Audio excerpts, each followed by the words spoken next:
सिर्फ नाम है, ऐसी है जिंदगी।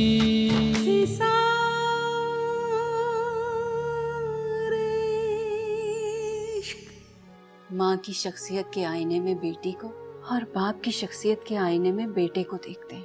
अगर रानिया इस रिश्ते की मुखालफत कर भी रही है तो यकीनन वो इस दस्तूर को मद्देनजर रखते हुए ऐसा कर रही है। जितना तुमसे प्यार से बात करने की कोशिश करती हूँ, तुम उतना ही मेरे सर पे चढ़े चले जाते हो। ये सिर्फ तुम्हारा घर नहीं है, मेरा भी है। ये मेरे बाप का घर है। जहेज में नहीं लाई आप साथ में।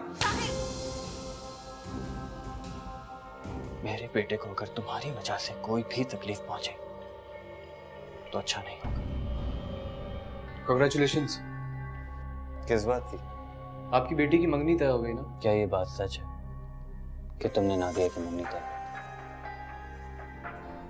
मैं जानता हूं कि मेरा नादिया से कोई रिश्ता नहीं, इसीलिए मेरा कोई हक भी नहीं है कि मैं उसके लिए कोई फैसला कर सकूं। लेकिन मेरा तुमसे तो रिश्ता है ना, और इसी निस्बत से मैं पूरा हक रखता हूं कि मैं नादिया के लिए कोई फैसला कर सकूं। अगर तुमने साथ रखना तो दूर की बात, ये बात मुझे बताना तक जरूरी नहीं समझी।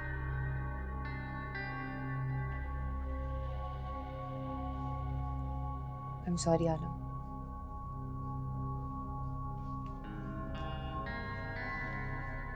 मैं नादिया की वजह से बहुत परेशान थी। जितनी बदगुमान और खुदगर्ज वो हो गई है, मुझे डर था कि उसे कौन अपनाएगा। और फिर जब शहाब भाई ने उसका रिश्ता मांगा तो मैंने फौरन हाँ कह दी। मुझे डर था कि अगर मैंने वक्त मांगा तो कहीं मेरी बेटी की खुशी मेरी चौखट से रूठ के न चली जाए। बस इसी खौफ ने मुझे इतना खौफज़दा कर दिया कि मैं सब कुछ भूल गई। मतलब ये कि मैं ये मानूं कि हमारा रिश्ता तुम्हारे लिए इतना अहम नहीं कि तुम इसे याद रख सको। प्लीज़ आलम, इतना नेगेटिव मत सोचिए। सिर्फ एक पल के लिए अपने आप को मेरी जगह पर रख कर सोचिए। इस वक्त मेरी कैफियत क्या है आप खुद ब खुद जान जाएंगे और नाराजगी भी दूर हो जाएगी।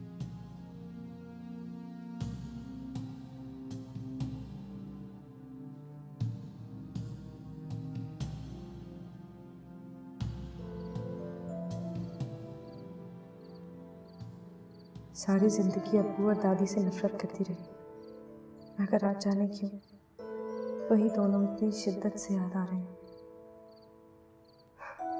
मेरे जैसा भी कोई बदनसीब होगा जिसके अपने ही उसके साथ ना हो। I miss you पापा, I really miss you।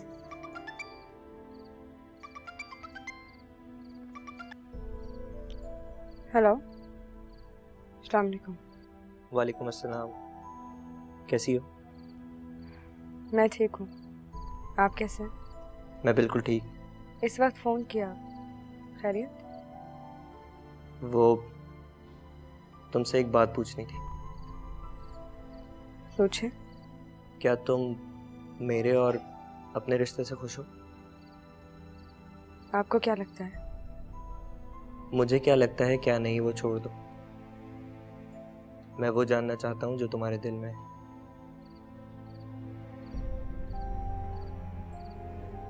तुम खामोश क्यों हो? कुछ कहो। मेरे दिल की बात जानने के लिए आपको इंतज़ार करना होगा। हो सकता है शादी तक, या हो सकता है सिर्फ कल रात तक।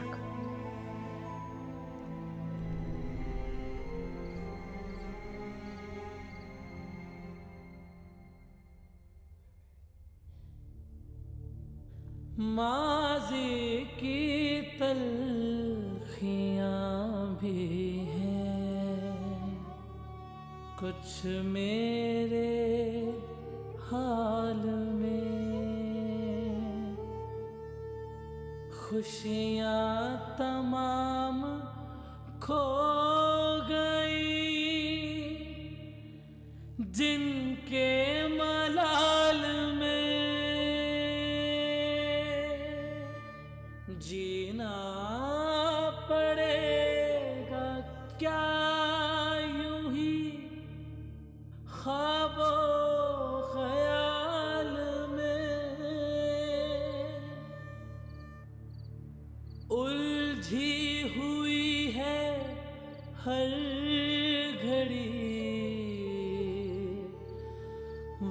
यादों के जाल में।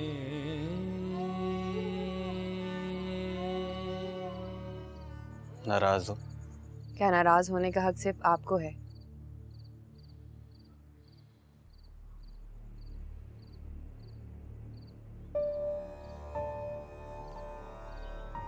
I am sorry. मैं कुछ ज्यादा ही रिएक्ट कर गया। मुझे तुम्हारी प्रॉब्लम समझनी चाहिए थी। आलम, आप मेरी जिंदगी में बहुत अहम, इसीलिए इतनी मुखालफतों के बावजूद भी मैं आपके साथ हूँ। जो हुआ उसे भूल जाओ। कल हमें अपने इस घर में नादिया को लेकर आना।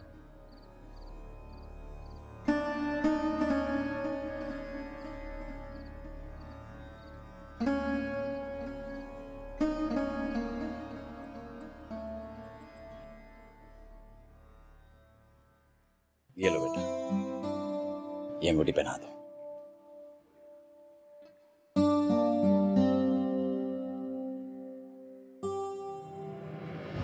करनी मैंने ये एंगेजमेंट। नादिया, ये क्या बदतमीजी है बेटा? खुद तो आपने एक अमीर आदमी से शादी की और अपनी जिंदगी बना ली। मुझे आप एक ऐसे आदमी से रिश्ता जोड़ने पर मजबूर कर रही हैं जो खुद कुछ नहीं है। नादिया बेटा, ये मैं आपकी बेटी नहीं हूँ, मेरा बाप मर चुका है। नादिया, इस तमाशा का क्या मतलब है? कि ऐसा तुमने सिर्फ आलम अंकल की इंसल्ट करने और सारिन को दिल तोड़ने के लिए किया है? तुम लोगों को जो समझना है तुम लोग समझो, और तुम आलम अंकल की साइड नहीं लोगी तो और कौन लेगा? सब जानते हैं तुम्हारे और साहिर के बीच में क्या चल रहा है। मेरी बहन के बारे में कुछ मत बोलना, मैं बर्दाश्त नहीं करूंगा। तुम और तुम्हारी माँ कितनी पारसा है बड़ी अच्छी तरह से जानता हूँ मैं, इसलिए तुम शहर के बारे में कुछ ना कहो तो बेहतर होगा तुम्हारे लिए। साहिर, मुझे क्यों समझा रही हैं आप? अपनी बेटी को क्यों नहीं समझाती? लेकिन आप क्या समझाएंगे उसे? जो लोग सारी जिंदगी खुद गलतियां करते हैं तो किसी दूसरे को सीधा रास्ता क्या दिखाएंगे? साहिब प्लीज प्लीज खामोश हो जाओ। अब जानती है मिसेस आलम, आपका मसला क्या है? आप और आपकी बेटी दोनों ही खानदानी नहीं है। साहिर, बस। तुम खानदानी होने की बात कर रहे हो जिसे खुद शनाख्त और नाम आलम ने दी है। अगर आलम ना होते तो आज तुम एक दरिंदे होते, या फिर लोगों से पूछ रहे होते कि तुम्हारा बाप कौन है। सानिया प्लीज खामोश हो जाओ।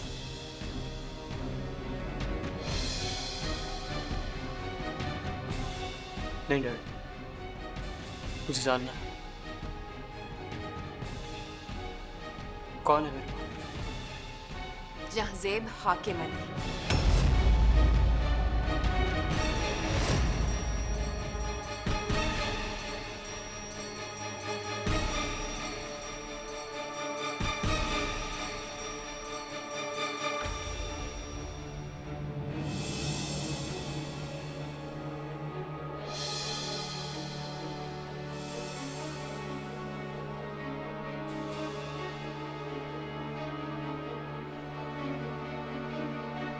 आज जो कुछ भी तुमने किया है वो माफी के काबिल नहीं है। और एक बात मेरी कान खोलकर सुन लो, अगर साहिर को कुछ हुआ तो हमारा ये रिश्ता भी नहीं रहेगा, याद रखना।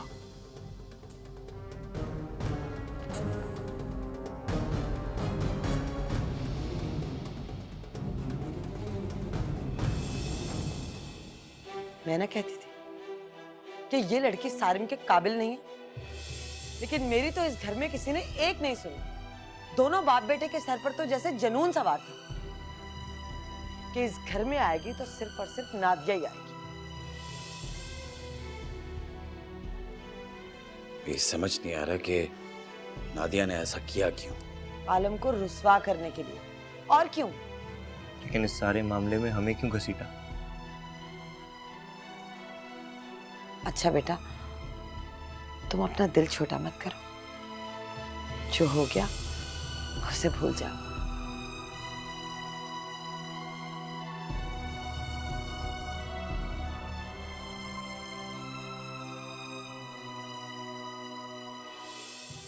ठीक ही कहा था साहिर ने कि ये दोनों माँ बेटियां खानदानी नहीं है। अगर खानदानी होती तो यूं सरे महफिल हमारा तमाशा ना करती। हैरत हो रही है मुझे, तुम्हें अपने बेटे की कोई परवाह नहीं है। अगर फिक्र है तो सिर्फ रानिया और नादिया के खानदान की, और कुछ नहीं। वाह वाह बादशाह, आप अब भी उन दोनों की हिमायत कर रहे हैं? अपने बेटे के दुख का जरा एहसास नहीं आपको? तुम्हें क्या लगता है नहीं है मुझे? अगर होता तो आप यूं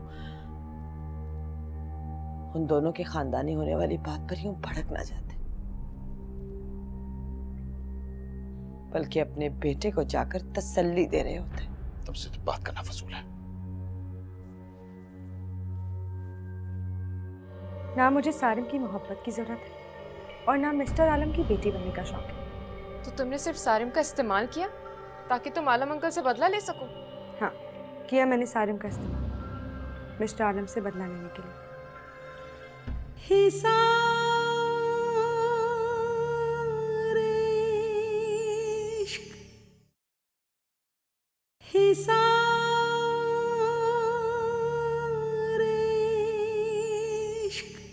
रानिया ने जो कुछ जज्बाती होकर कहा उससे साहिर की जिंदगी बर्बाद हो सकती है। मुझे तो डर यह है कि कहीं जज्बातियत की भेंट रानिया और आलम का रिश्ता न चल जाए।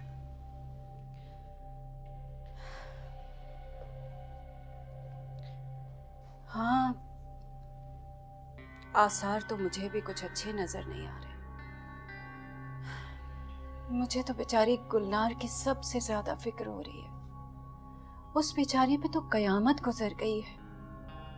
ये तो अल्लाह का शुक्र है कि इतनी जज्बातियत में भी रानिया के होठों पर गुलनार का नाम नहीं आया। मगर तहमीना, ये बात कब तक पोशीदा रह पाएगी? आज उसे इस बात का पता चल गया है कि जहाजेब उसका बाप है, तो ये बात पता चलने में कितनी देर लगेगी कि गुलनार उसकी माँ है। और फिर साहिर की हकीकत जब सबके सामने आएगी तो उसको ये जानने में कितनी देर लगेगी कि उसकी माँ की बर्बादी के पीछे जहासेब था। और ये सब कुछ जानने के बाद मुझे नहीं लगता कि सहर और साहिर का रिश्ता हो पाएगा, क्योंकि सहर कभी भी साहिर के ऊपर एतबार नहीं कर पाएगी। मुझे तो लगता है नफीस साहब के रानिया ने मौके का फायदा उठाया है।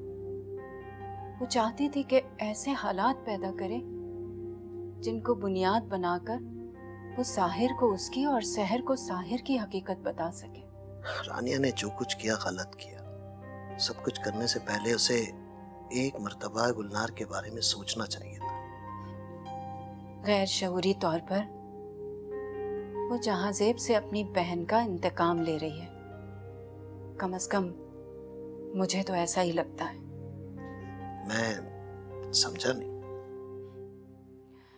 देखिए ना, साहिर के लिए उसने जितने तकलीफ दे हालात पैदा किए हैं, तो अगर साहिर को दुख होगा तो वो जानती है कि जहाजेब बिलबिला उठेगा।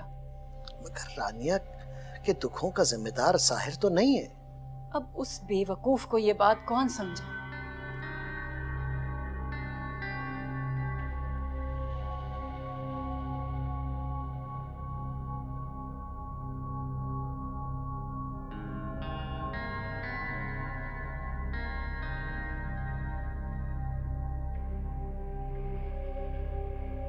आखिर साहिर कहाँ होगा? सेल भी ऑफ किया हुआ है। या अल्लाह, साहिर की हिफाजत करना।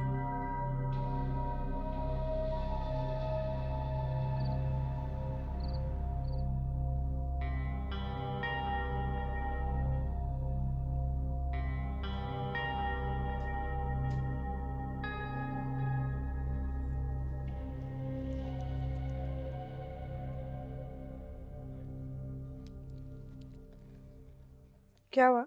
ये तो तुम मुझे बताओ कि क्या हुआ। मैं समझी नहीं। मुझे यकीन नहीं आता दूसरों को बेसुकून करके तुम खुद कैसे सुकून में हो। मैंने ऐसा क्या किया है? आर यू श्योर कि तुमने कुछ नहीं किया? यस, आई एम श्योर मैंने कुछ नहीं किया। अगर तुम ऐसा सोचती हो तो ये तुम्हारी बेहिसी की इंतहा है। क्या तुम्हें जरा भी एहसास है कि तुमने मेरे भाई की मोहब्बत की तौहीन की है? सारिम को दुनिया के सामने तमाशा बनाया, और वो जो सब तुम्हारे अपने हैं, उनको तुमने दुनिया के सामने निगाह उठाने के लायक भी नहीं छोड़ा। अच्छा, सारा दुख इस बात का है कि साहिर हर्ट हुआ, तो फिर आप सबको क्यों इन्वॉल्व करेंगे? मेरी साहिर के लिए जो भी फीलिंग्स है वो मैं किसी को भी बताना जरूरी समझती, और मैं तुम्हारी तरह नहीं हूँ, दिल में कुछ और जबान पर कुछ। अगर तुम्हें यही सब करना था तो क्यों इतना ड्रामा क्रिएट किया तुमने? क्यों सारिम को इन सब चीजों में इन्वॉल्व किया? क्यों आलम अंकल का नाम अपने नाम के साथ जोड़ा?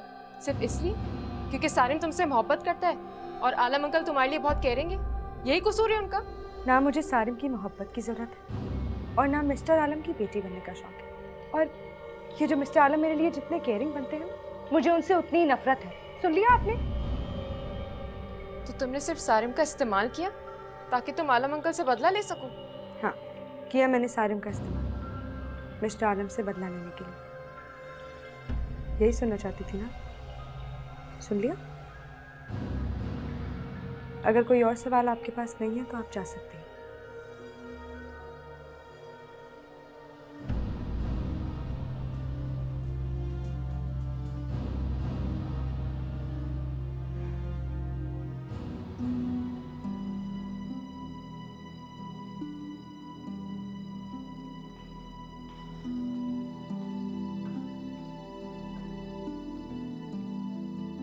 मेरा तो दिल बैठा जा रहा है। जब से आया अपने कमरे में बंद है सारे। बात करना तो दूर, 2-3 मर्तबा दरवाजे के बाहर खड़े होकर खाने का पूछ चुकी हूँ मैं उससे, कोई जवाब ही नहीं दे रहा। शहाब, आप मेरी माने तो प्लीज दरवाजा तोड़कर देखें, अपने साथ कुछ करना बैठा हो। तो फिक्र नहीं करो, हमारा बेटा इतना कमजोर नहीं है, बुज़दिलों वाली कोई भी हरकत नहीं करेगा वो। लेकिन इस तरह से क्यों कर रहा है आखिर? जब इंसान बहुत ज्यादा दुखी होता है तो अपनों से कुछ वक्त के लिए दूर हो जाता है, ताकि उसका दुख उसके किसी अपनों को मजीद दुखी ना कर दे। दुख तो अपनों के साथ रोए जाते हैं शहाब। कुछ दुख तन्हाई में रोए जाएं तो बेहतर होता है। उसकी खुशी की तरह उसके दुख से भी प्यार है मुझे। क्या करूं? मां हूं ना, इसीलिए।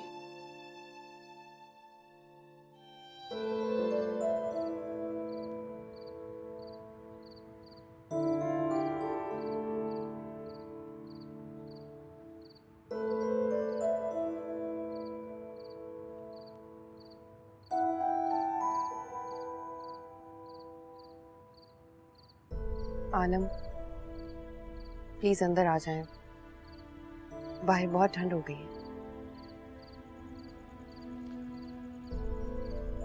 तुम जाओ, तुम्हें मेरी फिक्र करने की कोई जरूरत नहीं है। आप मेरे शौहर हैं आलम, मैं आपकी फिक्र ना करूं तो किसकी करूं? अच्छा, क्या बाकी मैं तुम्हारा शौहर? मतलब ये कि शौहर और बीवी के बीच सिर्फ मोहब्बत का ही रिश्ता नहीं होता, इज्जत का रिश्ता भी होता है। एक दूसरे की इज्जत को अपनी इज्जत समझना। मगर आज तुमने सारे जमाने के सामने मेरी इज्जत का तमाशा बना दिया। मेरी समझ में एक बात नहीं आती कि साहिर से तुम्हें इतनी नफरत क्यों है? आप मुझ पे इल्जाम लगा रहे हैं आलम। क्या आपने नहीं देखा कि साहिर ने हमारे साथ क्या किया? मैं साहिर की हिमायत नहीं कर रहा हूँ। हाँ, मगर मैं ये कहने पर जरूर मजबूर हो गया हूँ कि तुमने साहिर से उसका मुस्तकबिल छीन लिया है। आज तुमने साहिर की शख्सियत को रेजा रेजा कर दिया है, उससे उसका एतमाद और जीने का हक छीन लिया है।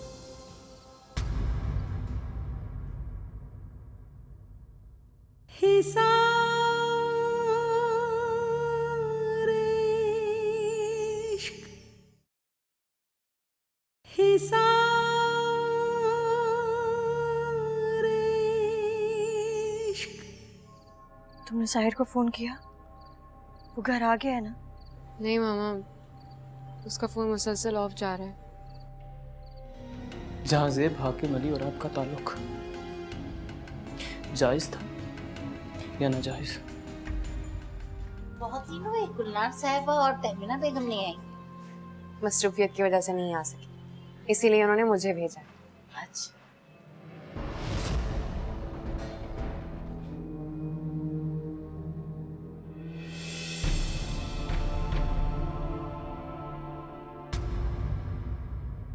दिल में जो बस के सांसों का नाता ही तोड़ दे, दिल में जो बस के सांसों का नाता ही तोड़ दे, बस में नहीं है ये भी के साथ उनका छोड़ दे। कैसा है सारे इश्क है, कैसी है जिंदगी